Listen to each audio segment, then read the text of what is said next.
in case somebody else comes on, why don't we let the students introduce themselves and where they're from and, what they're I think studying. that's a good idea. Yeah. And then I'll talk about them.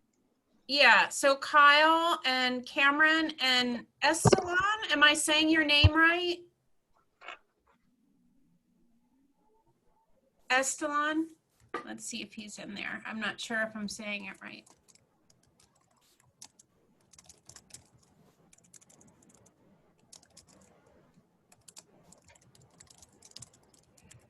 Kyle, why don't you go ahead and start? And then Cameron. Hi, I'm Kyle. I'm a sophomore and I'm doing pre-med biology. And I'm planning on going to medical school, but I don't know exactly what I want to do. There's also a chance that I do PT school or a different health route, but I just know I am interested in the human body and that field. Great. Where are you from, Kyle? I'm from Fort Thomas. I was in your Lunch and Learn last year also. Yeah. Islands. I remember you. Yeah. Welcome back. Yeah, I believe the cannon at the football games. Yeah, Highlands. So, yes. Yeah, that loud cannon.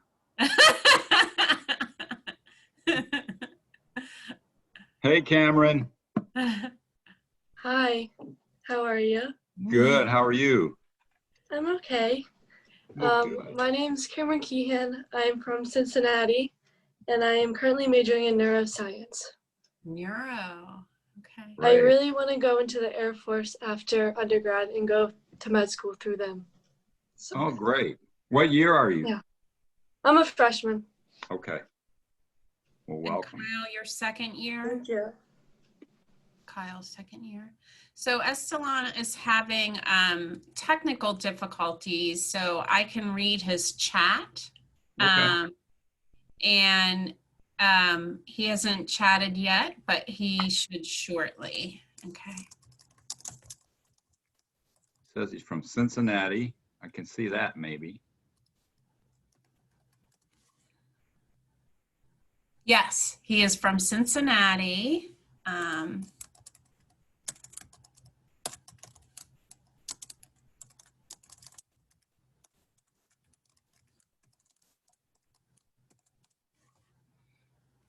I'm just asking him some quick questions here. Sure. All right. So while we get feedback from Esteban, I'll tell you guys a little bit about myself. I'm a gastroenterologist here in town, in Northern Kentucky. I grew up in Missouri and went to undergrad and medical school at the University of Missouri, and did a little research in between, which was great. So I'm kind of non-traditional in that regard. And I am way busy here. So I'm the vice president of the practice. I'm on the hospital board of trustees. I'm on the board of health. I help NKU Med School. I help the University of Missouri Med School. And I still do research. So I tell you that because you can do what you want to do, no matter what kind of pocket life puts you in. You can kind of pick and choose what you want to do. And if you do medicine, you certainly have a lot of options as far as what you can do. Kyle, you may or may not remember last year, but when we did this last year, I left the students a couple of things to remember. And I said, do what you want to do in life, do it for the right reason, and do it the right way, right? And I'm going to add one. And the one I'm going to add this year that's relevant to all of us is be flexible in your plans, right? And have adaptability and be able to change as needed to get to your ultimate goal. So obviously do what you want to do is obvious. Sometimes people don't do what they want to do. Sometimes they get on a different track because of what they think is, trendy, or they think someone else wants them to do it.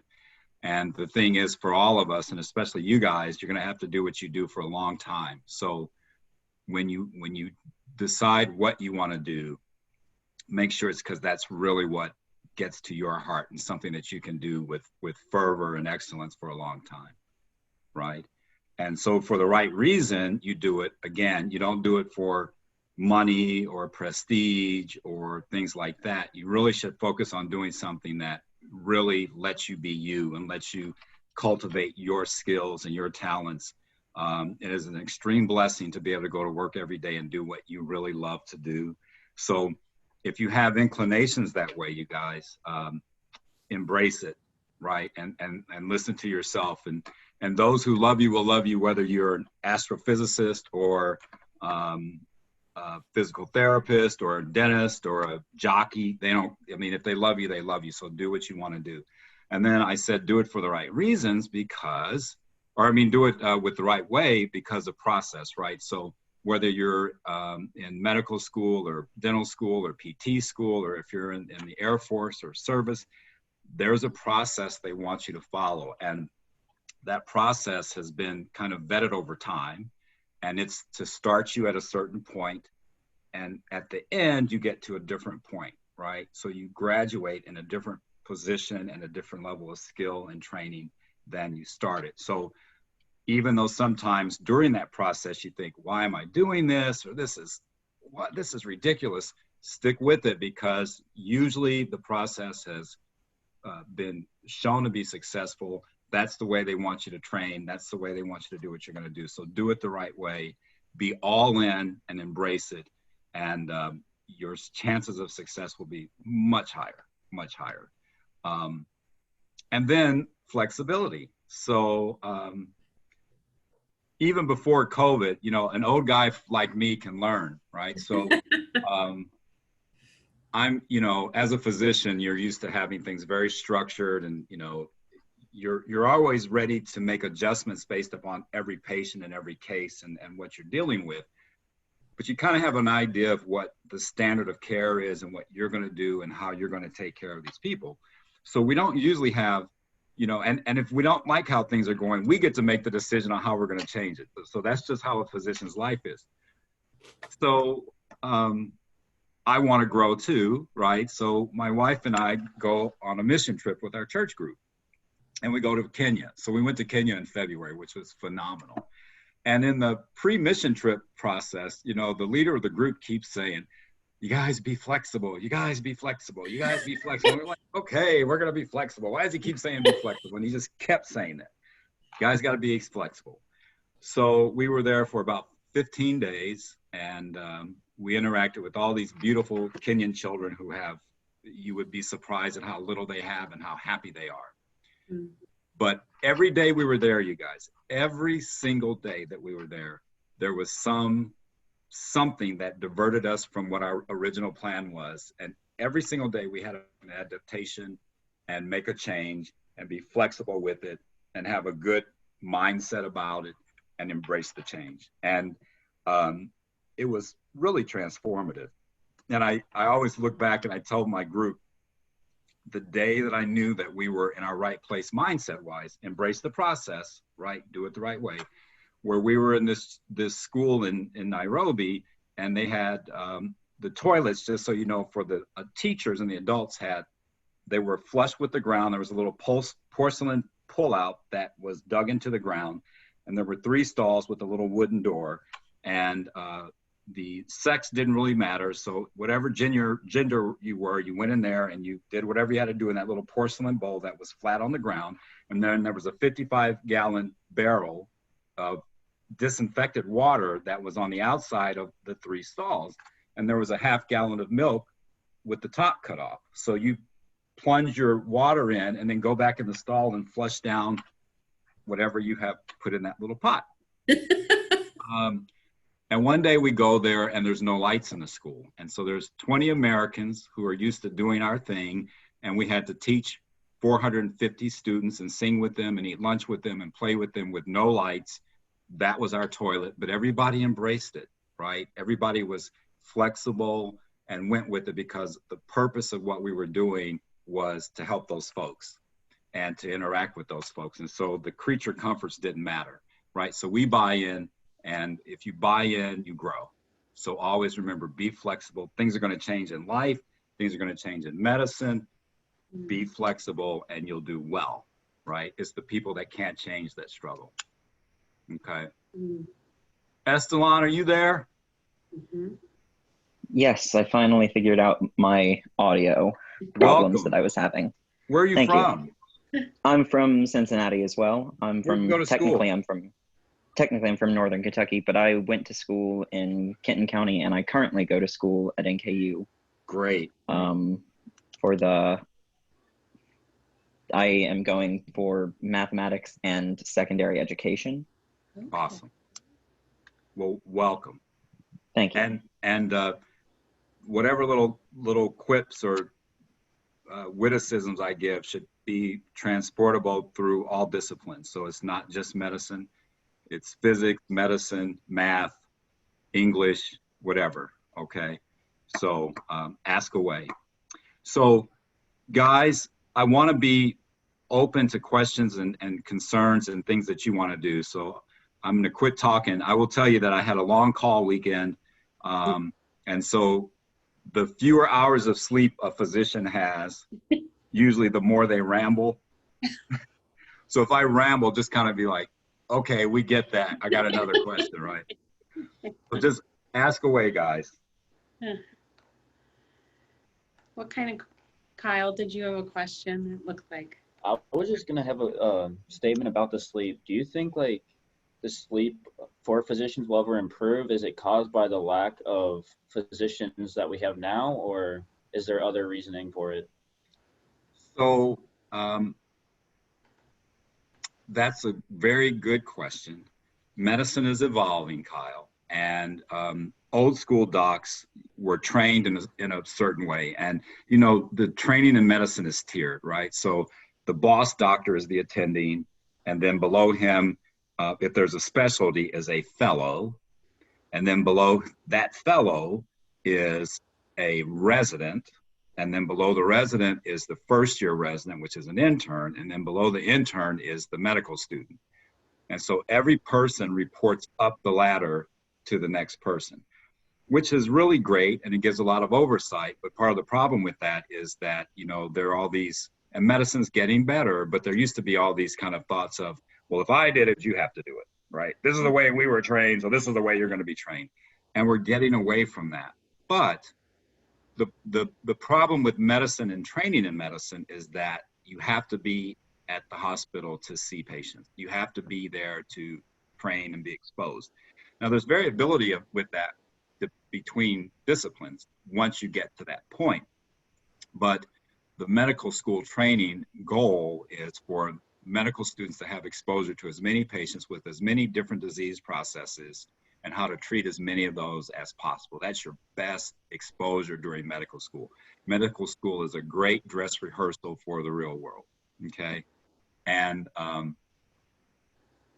the old school dictum, you know, when I trained, you know, we had pretty rough call, right? You know, we'd go around at 6 in the morning, see patients until noon, then we'd be on call and admit patients, and then we'd be on call overnight, and then we'd go to clinic the next day. And so we would work 100 hours, 120 hours in medical school. And then there were some rules that came out that said there was going to be a limit of 80 hours per week for medical students and residents to work, really more residents, but medical students and residents. And I believe that 80-hour rule was in force for, 7 or 8 years maybe, but I think that they have now rescinded that. So unfortunately, in your training, you have to be there and you have to be at the hospital. The cool thing about it is if you're doing what you want to do, it is really cool. So although you're a little bit tired, you're seeing things that are really transformative, and you're learning and you're helping people, and you're getting that great feeling that you have when you help people. So when you do those things, it's okay. You kind of get used to it. You kind of get a little bark on you, and you kind of get used to functioning with different amounts of sleep. This is all during training, okay? And then when you get into private practice, oftentimes that changes. And it changes based upon, again, the discipline. So some docs work shifts, right? So emergency room docs work shifts. They work 7 A to 7 P, and then they go home and they're done with it. Some specialists work fewer hours. Dermatologists, ophthalmologists, those pathologists, radiologists work shifts. And then medicine docs work pretty long days. They used to go into the hospital and round like we do. They don't usually do that now. There's a separate group of doctors that round called hospitalists. And then the subspecialties that are pretty busy are infectious disease. They don't do procedures, but they're busy. And then the proceduralists, so pulmonologists or critical care docs, cardiologists, and gastroenterologists. And so we're there because we're doing procedures on patients and intervening. And so because of that, on call, you have to go in and do procedures on people that need emergent procedures. So that has an impact on what your lifestyle is, and a lot of other variables. So, you know, it's not like, it's really weird, Kyle, because you're seeing people, so you're working, but you're not really working. You're living it, you know, you're taking care of people, you're doing what you want to do. Now, for folks that are coming through now, they're not all for that working your guts out all the time, right? So they want, you guys are better at work-life balance than other mature people on this call, right? So, and work-life balance is very important. So now medicine's moving a little bit. And some docs are going into private practice, but they're taking more time off, or they're employed physicians, and the hospital system or the group that employs them gives them time off, so they have a better work-life balance. So long answer to your question is, it is a challenge, but it's getting better. And there's always a mixture between, you know, a good balance between what you do in medicine and what you do in the rest of your life. Medicine is demanding and rewarding, both. Demanding and rewarding. And, you know, if you're doing medicine for the right reason, back to what I said, you're all good with it. But if you're doing medicine for the wrong reason, if you're doing medicine because you think that's the hot thing to do, or you think you're going to do it because you're going to make a bunch of money, which you won't, but don't do it for that, because it is demanding. And so if you do it for the right reason, the reward of what you do way outweighs all the negatives, right? And then you just settle into what the work-life balance will be for you, right?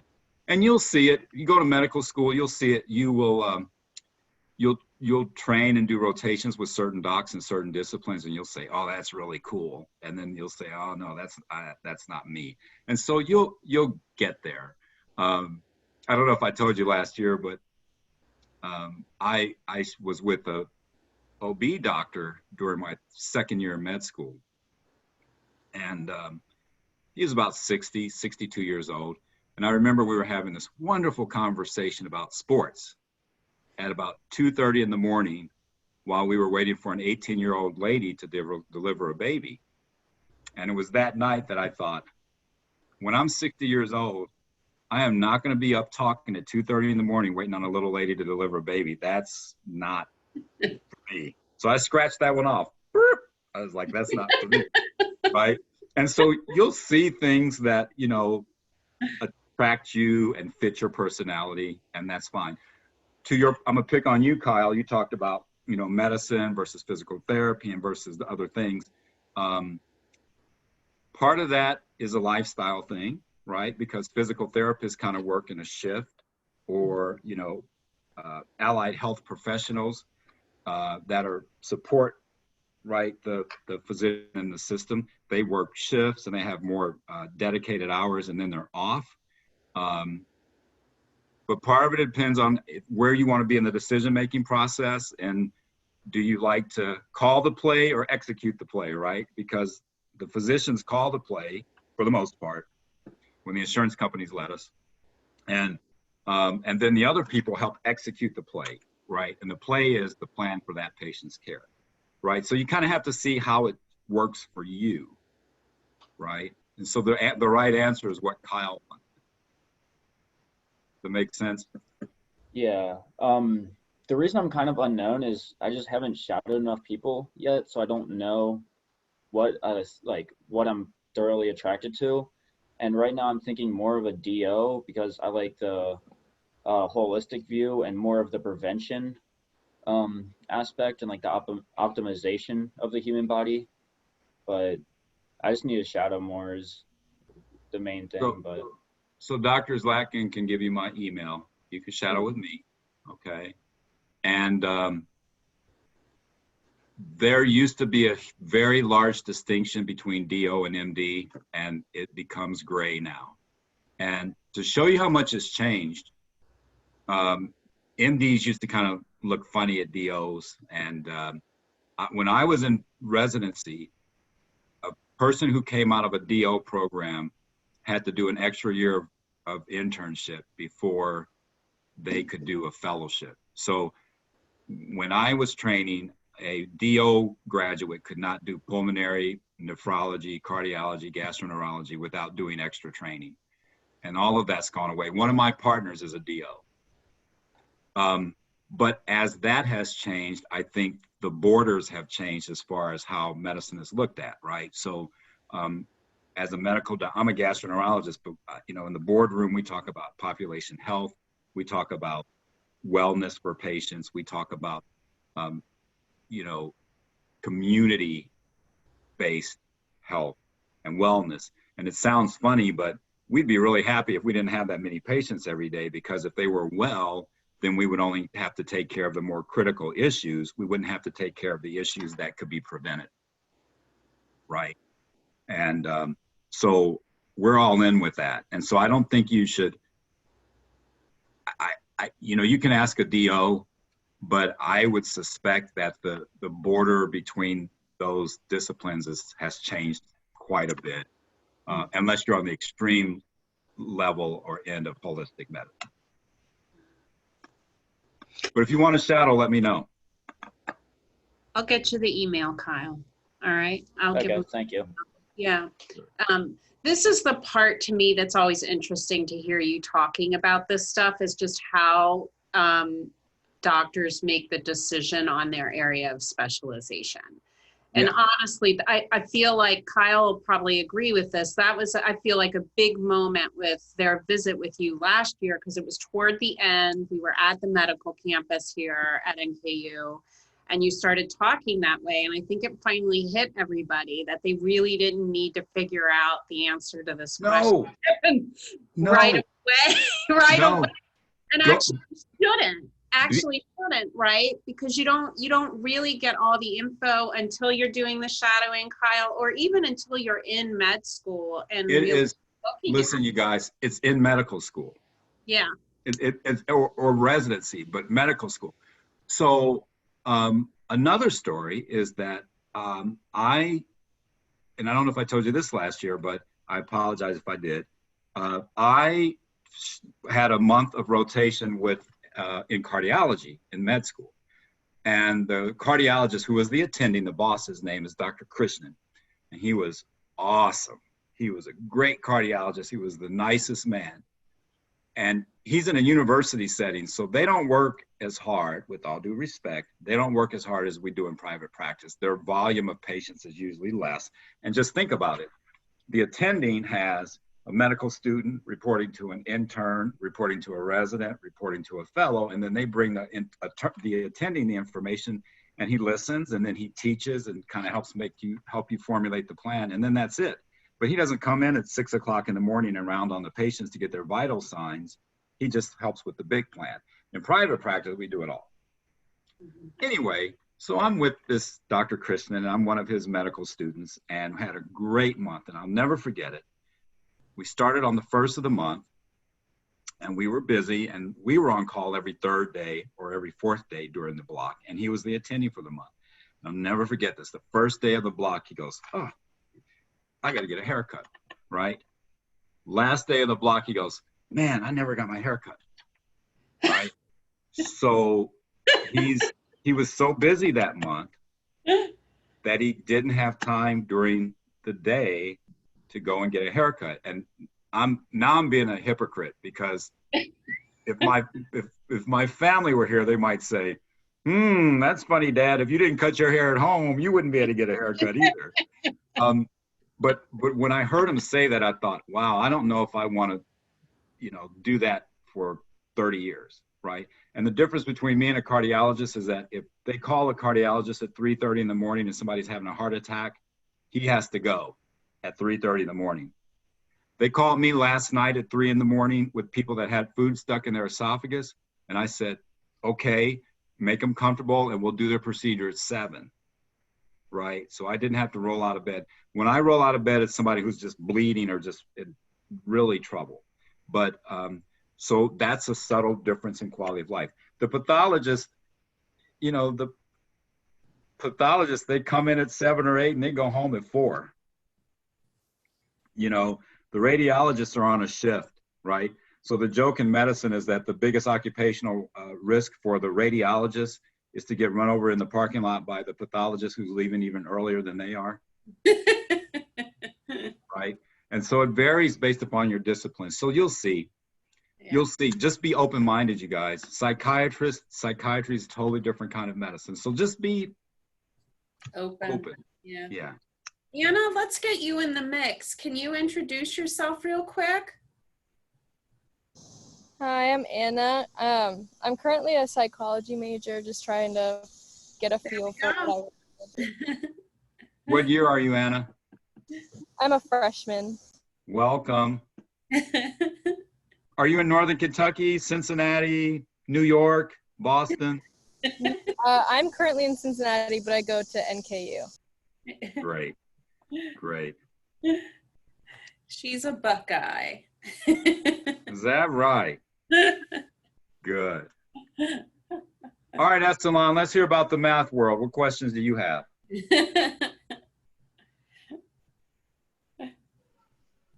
I have plenty of questions. For example, how do you concatenate polynomials? I will get right back to you on that. But I don't know if you heard us talking before we came on, but Dr. Zlatkin and I were talking about, you know, I've noticed in meetings and things a little hesitancy in people to ask questions. There's a little bit less spontaneity. Yeah.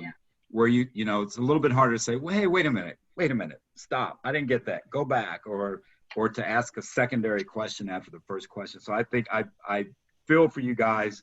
I think some people learn very well this way, and I think for some people it may be a challenge. So just be flexible and adaptable and just keep digging, you guys, because it will end, but it's crazy times.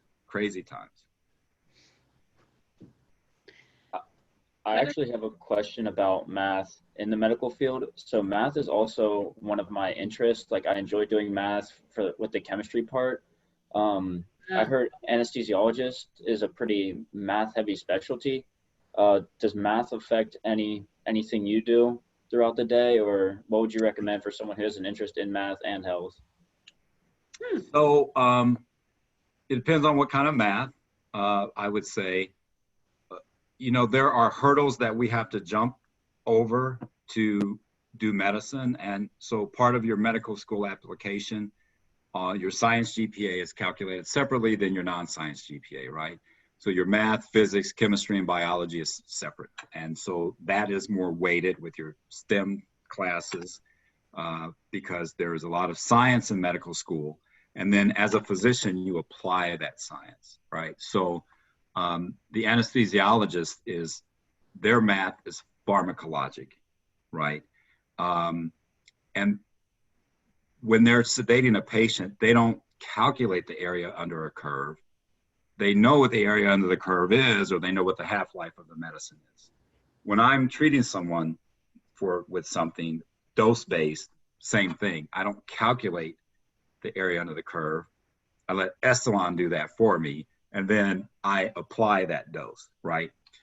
If you're interested in math,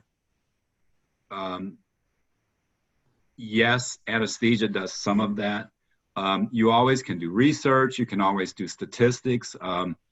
You know, if you do medicine, research is wide open, and there's all this variation in how you can set your life up. You can do research studies and do software and do data analysis on what you get in your research studies, and then you can do some clinical medicine too. Again, wide open. I'll tell you something, and is Dr. Shaw talking this year, but So the people that do a lot of math and physics are the radiation oncologists. And the radiation oncologists, you know, don't tell them I said this, right? But, you know, when someone has a cancer somewhere, they take a beam and they tell you that they very precisely aim this beam at the tumor, and they can ablate the tumor and not affect any of the surrounding tissue, and it's not going to affect anything.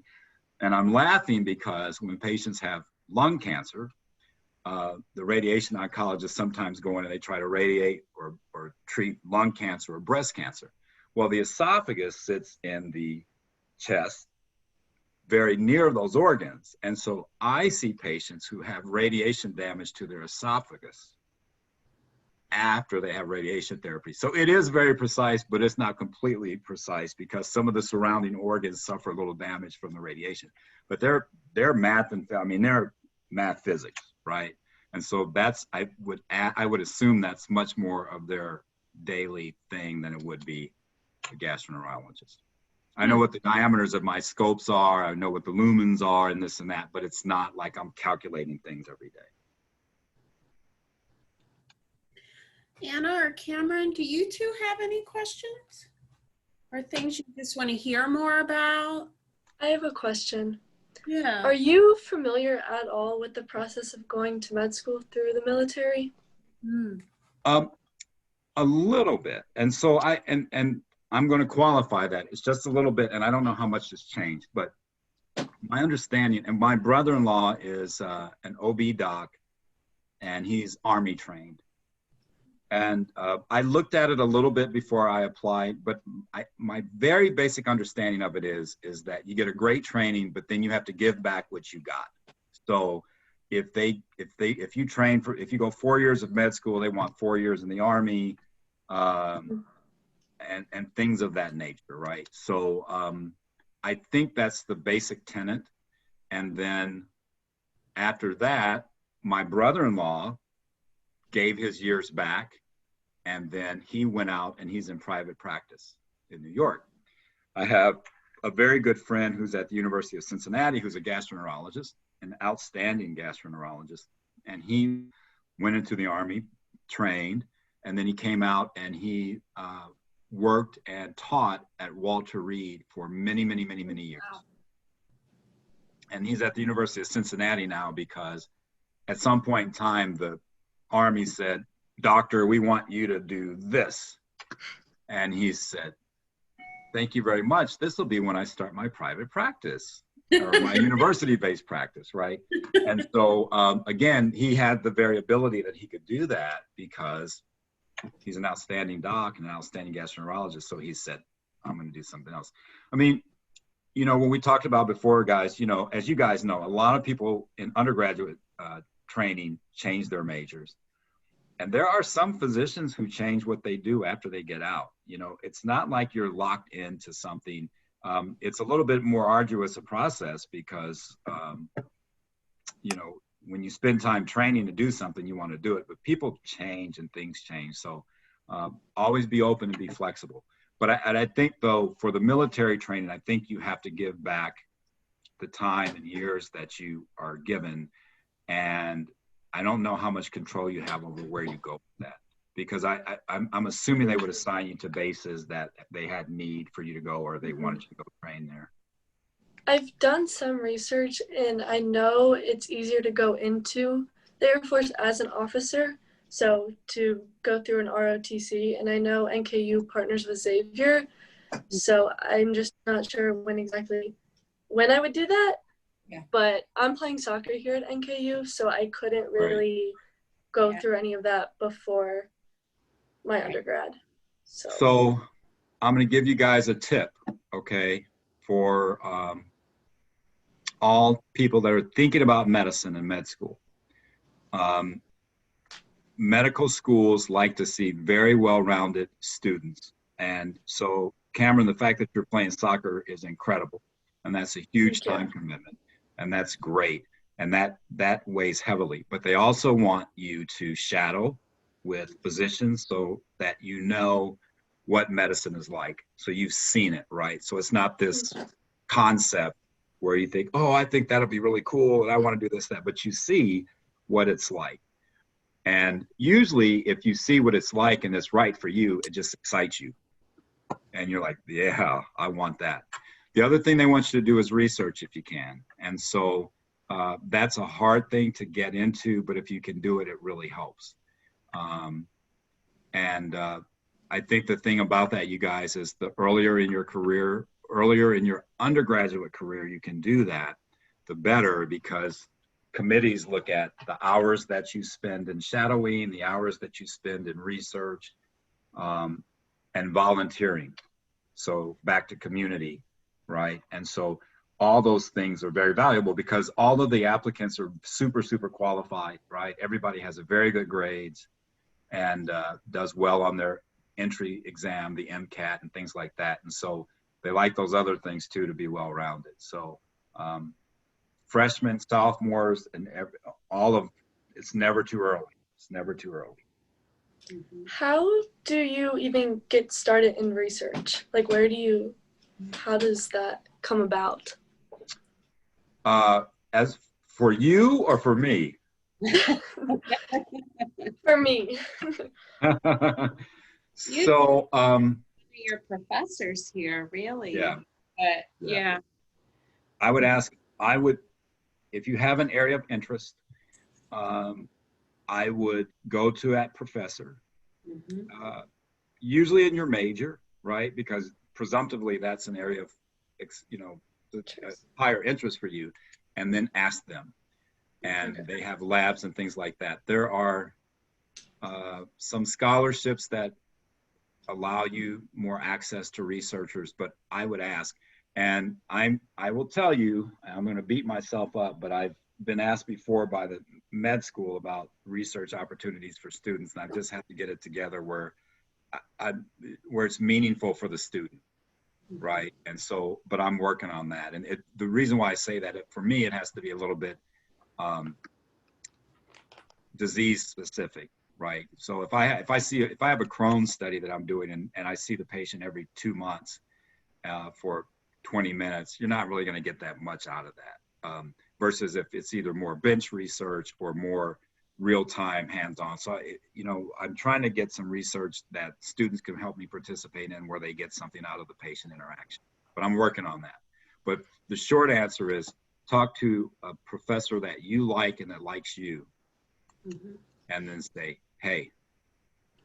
Cameron, did you say you were neuro? Am I I am.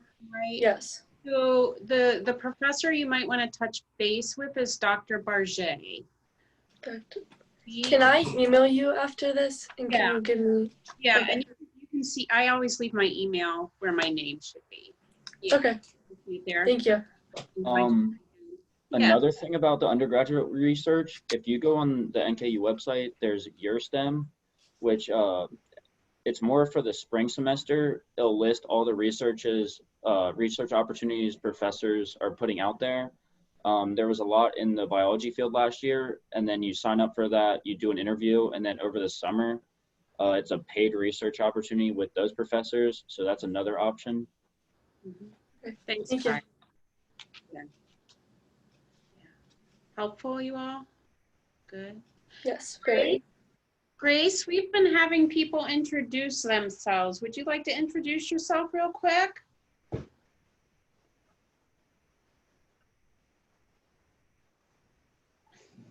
Hi, I'm Grace. I'm a junior and my major is neuroscience. Okay.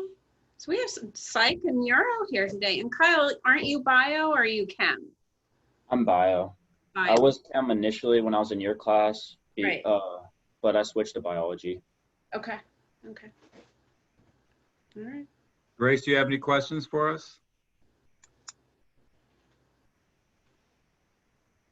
I don't think so. I was just been listening. There's no harm in that. Estelon, you never really asked me a question. I think you're analyzing me somehow. Some kind of mathematical analysis on me while I'm talking. I mean, I am currently writing the response that I have to write for this lunch and learn, but You I'm not have doing a to- mathematical analysis. Right? Oh my goodness. I love it. I love it. I love it. What else can I tell you guys? We really just have about 5 minutes left. So if you guys do have questions, it really is the best time to ask them real quick. But And Can I Cameron, ask- back to your question about the research, once you start asking around and show interest, mentors like to help people that have interest. So once you start asking, even if that prof doesn't have something, they may know somebody else that has something. And so once you get in there, you do it, and then you'll be fine. And I'm an investigator, and I have about 9 trials that I'm doing now, in addition to the other things I'm doing. And so now they kind of know that I'm in a private practice, but I am an investigator with a lot of gastro patients. And so they kind of seek you out when they know you do it. So it's a smaller community than you would think. So just ask around and show interest. Can I ask one more question? You can ask as many questions as you want. Would you recommend shadowing a variety of doctors? Absolutely. Okay. And a couple of things. One, I would absolutely recommend that you shadow any number of doctors. And if you're not sure what you want to do, shadow with someone who does the other things that you think you might want to do. Right? So, Kyle, if you're thinking medicine or allied health, or shadow with a physical therapist, shadow with an occupational therapist, shadow with a speech therapist, shadow with a physician, shadow with all of them and see what you think. Estelan, if you're thinking math versus physics or biophysics or something like that, shadow, go see what they do, you know, because there's a lot of different career opportunities out there for people. I'm always struck, I see chemists as patients, and they mix solutions for flavors for candy factories, and they mix solutions for paint and stuff. You know, it's once you get through the strict book stuff and get your degree, then it's an applied thing. And so then you apply what you've learned to very different facets of living. It's really cool. So shadow. And if they're too grumpy to let you shadow, that probably means you may not want to do that. Right? If they don't want to share what they do, then you should think, well, are you happy about what you do? So shadow, you guys. Thank you. And as the person you shadow with, that would, if you shadow several times, when you're looking for a letter of recommendation in whatever you want to do, that's somebody that, if you do it the right way, will remember you and say, absolutely, I'll write Cameron a letter. She was great. She was excited about coming. She was interactive, asked good questions. And that's a lot better than a letter from a school that goes, yeah, Bob was a good student. He was exemplary in the classroom and was really outstanding. I think he'll do fine. Yeah. That kind of letter doesn't help you. Right? If professors are asking you for a resume or for at least a response from you before they write a letter of recommendation that tells them other things you've been doing outside of the classroom, then you know that's a professor who's making an effort to write you a really good letter, right? Because they're emphasizing a larger picture of you, and they understand that larger picture is going to benefit your letter and benefit your application process. So that's just a bee in your all's bonnet when you're asking for letters of recommendation. It's always good to have those things prepped so that you know, once the professor signs on, you can actually provide them that information so that they can see that. Job history, but also extracurriculars like your soccer, Cameron, right? But really any of that service work, if you're doing that, that's always good. Yeah. Do service work, you guys. Regardless of what your discipline is, do service work. It's good for you. Mhm. Very enriching. How long was your trip? And could you talk a little more about that? So we A went month? we went to Nairobi, Kenya, and my wife and I sponsor 2 children there as part of Missions of Hope. But basically, if you sponsor them, you send them to school and you feed them, and they go from having a 3 or 4% chance of going to high school to having a 95% chance of going to high school just with the education they get. This is a striking thing, guys. When you go to Kenya, there are hundreds and thousands of students that can't go to school. So you walk up the street at 2 p.m. and there are tons of children just running around. They don't all get to go to school. So our contribution support allows them to go to school, to eat, and then the school also trains the children's parents so they can have a job, because a lot of these people walk 3 or 4 hours each, or 3 or 4 hours to work, 3 or 4 hours back to make $1 or $2 per day to try to train their family. The community that we visited, Mathare, has a density of population of 1 million people per mile. 1 million people per mile. And so, if they get COVID there, they're in big trouble. Okay. They have no running water, and they would welcome us with, if we visited their homes, they would light a candle, because about 95% of them do not have lights. But they're very happy people, very spiritual people, and they're thankful for what they have. So it was great. So we went there and we did school and training with them, vacation Bible school, sang songs, taught them things. And I got to give a medical talk, which was really cool. And it was very rewarding. We gained so much more than we gave. We received so much more than we gave. But I got to tell you a quick COVID story. Okay. So we flew out of here, and we connected in Dulles in Virginia, and then we got on a 747, and then we flew from here to Frankfurt, Germany. So long transatlantic flight, get to Frankfurt, transfer again in Frankfurt, Germany, fly to Nairobi. So on the 12th of February, we get to Nairobi, Kenya, and we're going through customs, and they're checking our temperature in Nairobi. I was impressed.